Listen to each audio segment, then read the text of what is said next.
G'day, Tony Fountain here from the Drovers Journal, and welcome to our new format with the video.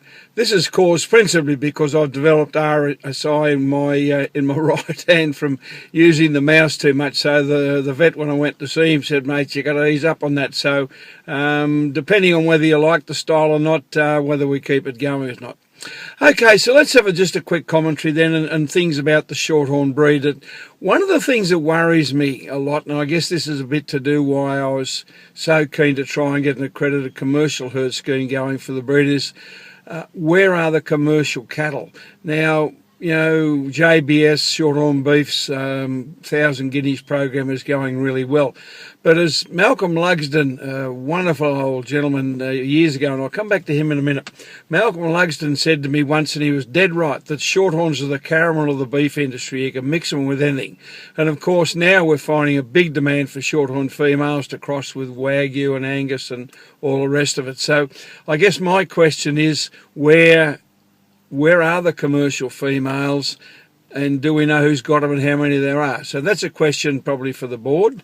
It's one that I asked when I was on the board, but to me it's very much part and parcel of where the breed's going. Now, back referring to Malcolm Lugsden, those of my vintage would remember Malcolm. He was a former president of the Beef Shorthorn Society.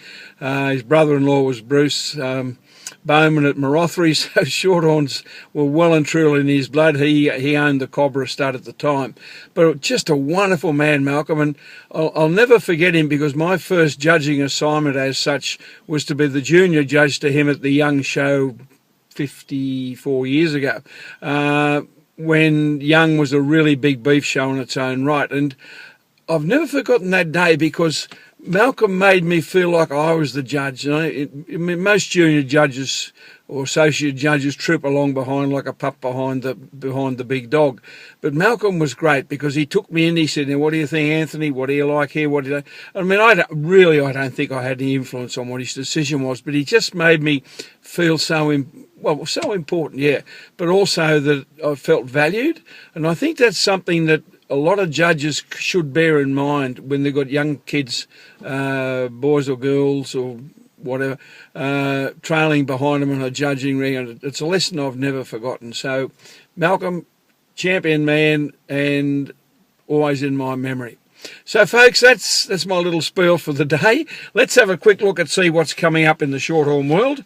22nd of March, we've got the Moulton White Bull Sale. There we are, down at Ensay Sale Yards in Victoria. That's Peter Falls. This is an interesting sale because there's only a handful of bulls there, but Peter's been able to pick his market really well, and last year he had an absolute cracker of a sale. So I think he's very much on the pace there, developing his market. 30th of March, we're across to Naracoorte, where the Naracoorte Shorthorn Sale is running now in its revised format where it's all the bulls are unled. Hopefully we can start to get the pastoralists, who are the backbone of that sale, back into it. So that's on at Naracoorte. Sydney Royal Easter Show is on from the 6th to the 19th of April, and the annual general meeting of Shorthorn Beef is on the Friday afternoon. So that's Sydney Royal. Certainly, showground hasn't got the atmosphere the old one has, but that's the showground and that's what it's going to be.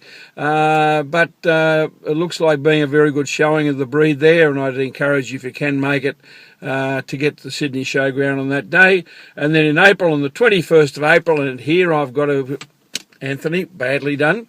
Last week's edition I mentioned it was the Spry's 53rd sale. In actual fact, I was wrong. It's not their 53rd sale, it's their 53rd year in the Shorthorn business. So that's Spry's Shorthorn and Angus sale on the 22nd of April, 21st of April, down at the stud at Wagga, and an absolutely cracking lineup there of Shorthorn and Angus bulls for that, plus genetics, donor cows, and etc. So catalogues will be out for that in a few weeks' time, and just get in contact with me if you'd like a copy of that. And then I put the wrong one up there. That's Spry's there. There you go, 21st of April. And then the one that I just put up is just reminding you that entries are now being called for the National Show and Sale at Dubbo to be held on the 14th and 13th and 14th of June. So should be a cracker for sale this year. I mean, providing the seasons don't chop out. All the indications are with the beef market and the popularity of Shorthorn Blood that this could be the go.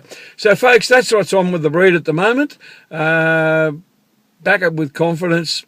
Have a great day, and we'll talk to you again next week. Hooroo.